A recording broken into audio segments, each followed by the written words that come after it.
What's up guys, I'm back here with another pro video, and today I'm going to be showing you how to replace this part right here. And I think that it's down here because I took it off the other day and I saw that we have this right here.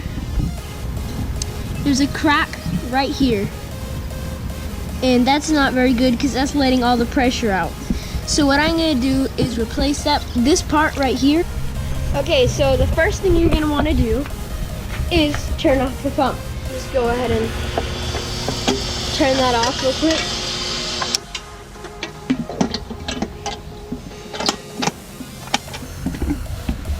So then the thing should be off.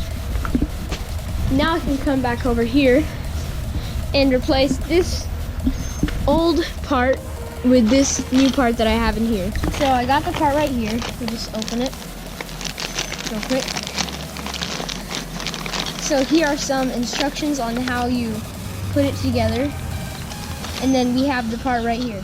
So it does not come with this part right here. So this part, I think I just have to screw it off or something, and then we should be good. So here we have the new part, and what I'm gonna do is get this part. So my dog chewed on it, so it's gonna be kind of hard to take out. Pull it out, and you can see that it's kind of bent. We need to buy a new one of these soon, and what I'm gonna do is kind of twist this part off, because we already have a nut, and so I'll replace it with a different nut, if I can get it off. Okay, so I got the piece off, and now what we have is this just old part. So the only thing we're gonna need from here is this part, because it doesn't come with it. So I can just go ahead and, so this part is good, so I can just keep it and just go ahead and screw this off. And this is the pressure release valves. And so what I'm gonna do is now screw this one in to here.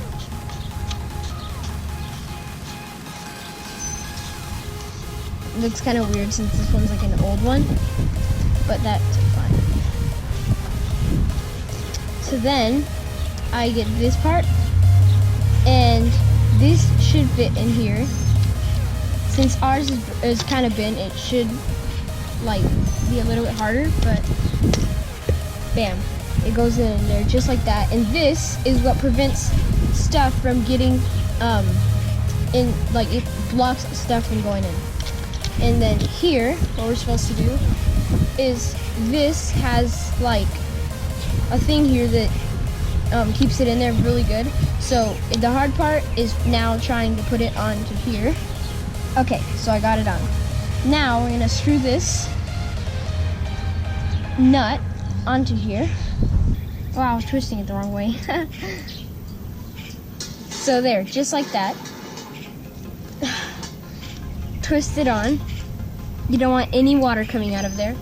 And now we can just easily come and install it right here, and now there won't be any leaks coming through here. So while the pump's on, it's shooting water through here. So we're gonna need it to be off so that it's easier to put it in. And so right now I'm gonna show you that right here we have this that keeps it locked. So there's two holes on each side inside the pull wall of this universal wall fitting.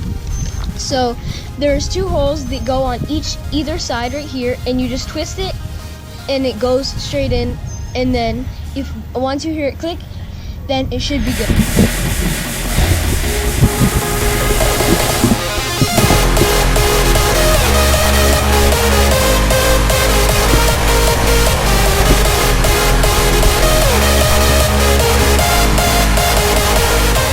I can go ahead and go turn on the pump. I'm going to come back here.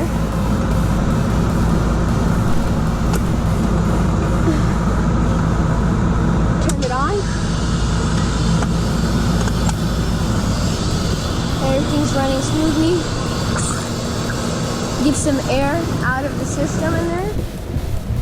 And now we can come back over here and should be running a little better at least. Begin to clean the bottom and we'll be good to go.